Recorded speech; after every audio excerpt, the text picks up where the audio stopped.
All right, welcome everyone. Good afternoon. Thanks for joining us today. I'm excited to have my coworker, Dave Closson, with us today. And I invited him to come on and talk a little bit about what he does with our Prevention Technology Transfer Center, what we call the PTTC for short. So Dave, tell us all about it. Yes. Hello, everyone watching on the Facebook. So the Mid-America Prevention Technology Transfer Center, or Mid-America PTTC for short. And yes, I practiced being able to say that without tripping up.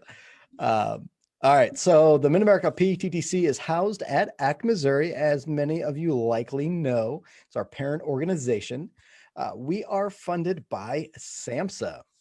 And the overall goal of the PTTC, see, I still got to practice it. The PTTC system is to really just improve the implementation and delivery of just effective substance misuse prevention interventions. And the newer model, this TTC model, compared to the older TA system SAMHSA funded, really takes a regional approach. Rather than having a national blanket TA system, we're able to drill down and provide specific regional TA that's specific to our region. So Missouri, Iowa, Nebraska, and Kansas, because what works on the East Coast might not really be a good fit for Kansas or Nebraska. So it really gives us a chance to tailor our services to really meet the needs of our states. Yeah, that's kind of what we do at the high level. What are some of the services that you provide to your region? And tell us what your region is, please. Yes, so Missouri, Iowa, Nebraska, and Kansas, 4 states, Mid-America PTTC. And well, we provide a lot. We try to first leverage the expertise and the resources available, AKA y'all are doing great things when it comes to prevention work in all 4 states. Rather than us come in and bring somebody in from outside the region, we always look to our own prevention leaders first. And then if we can provide connections, peer sharing, some communities of practice to bring folks together. So SAPS trainers from Iowa can work together and collaborate with SAPS trainers from Missouri or Kansas to see how we can learn from each other and get better and stronger. Because ultimately, we just want to build a culture of community across the region when it comes to prevention. But some of the services, I should say, SAPS, TOT, ethics, TOT, really want to build the capacity of the prevention workforce so y'all can go out and deliver those trainings as often as you need. Providing some more in-depth training. We got the online training as well for the intro to SAPS. We got that up and running. We're working on a virtual SAPS curriculum, sneak preview, maybe. See how much kind of top secret right now. Yeah, so that's just a real kind of quick snapshot. We do a lot of work around drug endangered children as well. For those that aren't really familiar with that, we work to build awareness around what a drug endangered child is and create a multidisciplinary team that can come together to help identify and support those children based on their needs and the risk that they have to face as a drug endangered child. Sure. And I want to touch on the drug endangered children in a minute. Could you talk a little bit more? Because I had the opportunity to join one of the community of practices and I was blown away with the conversation that happened. So can you talk just a little bit more about these community of practices? Because I know you plan to do them in all of the states. Absolutely. Ooh, I'm gonna try to stay on the path and not go down a nice little rant because this just gets me fired up. For those that don't know, we've got a motto for our region, and that motto is to build the community, to build the capacity. Y'all may have heard that collaboration is the only way to move the prevention needle, but collaboration tends to be very just project-based, outcome-based. We're going to work together on this one single thing.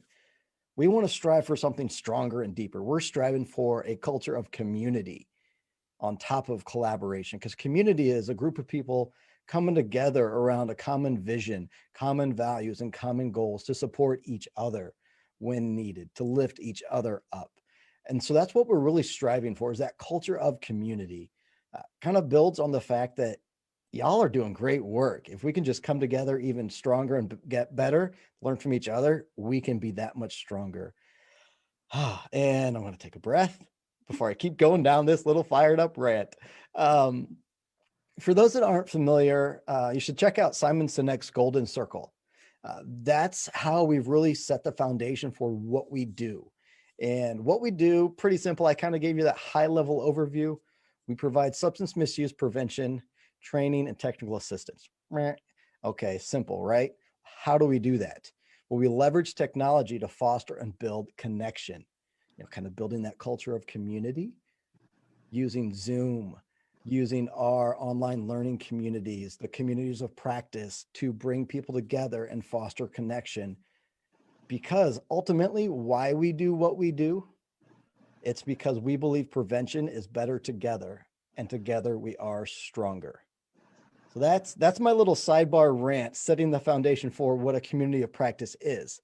It's a means to bring people together, like-minded, common vision, similar roles, to talk about some of the barriers, some of the challenges, some of the speed bumps that we may have run into in our community or your community. And we together figure out some possible solutions, ways to overcome those barriers, those speed bumps, and share resources, share training, and share support, because we're all in this together. Yeah, like I said, I enjoyed the one I sat through. I can't wait to go through another one. It was good conversation, good folks. It was just, it was one of those things that's what my soul needed that day. So that was good. And talking a little bit more about DEC, and we can do another one of these just on DEC, but talk a little bit about, and this, what someone would look for if they suspect a child might be endangered. Yes. Okay. So yes, we should do a full length deep dive around drug endangered children, and shout out the National Alliance for Drug Endangered Children. They worked with the COPS office and built 4 free online training modules that are available if you go to nationaldec.org, and I can drop that in the comments later as well to get the access to those trainings. Great foundation, really great place to start to build your knowledge around what a drug endangered child is. And I don't have it memorized verbatim, but essentially it's a child who's at risk of suffering harm, neglect, some negative impacts related to their parent or caregiver's substance misuse or use. So think about a substance or a caretaker's substance use, and how that might impact their ability to provide a safe, nurturing environment for their child. Whether they're having drugs in the home and folks are coming to purchase those drugs, that's putting them at risk. If their substance use is to the point where they're not able to feed the child or provide food or safety or shelter, it can all be impacted due to their substance use. Violence, neglect, abuse are all risks that children run in relation to drug endangered children. There's a whole long list of things to look for. And for me personally, having been law enforcement, I wish I had known about DEC and had the drug endangered child training, awareness training, the core DEC training. We had some DEC protocols, because I can remember making a DUI arrest, and I can see it plain as day now. There's children's toys in the back seat. I didn't even ask that driver if they had kids. If they had the kids, where were they at, since they weren't with them? And more often than not, even if you do ask, they'll say, oh, they're at my uncle's or my brother's or my mother's or father's. But if you don't follow up to make sure those children are there, a lot of times they'll be at home by themselves. Right. And you take that individual to jail for that DUI, they don't bond out right away. That kid's sitting at home by themselves without supervision, without somebody there to help them, to take care of them. I feel like I'm going down a rant here as well. So I'll pause, catch my breath. And what other questions you got for me? Well, now I'm down the deck road. And so we will stop there. Okay. And Okay. we will, because we will do a special Mhm. deck chat Mhm. Mhm. where we talk about nothing more than that.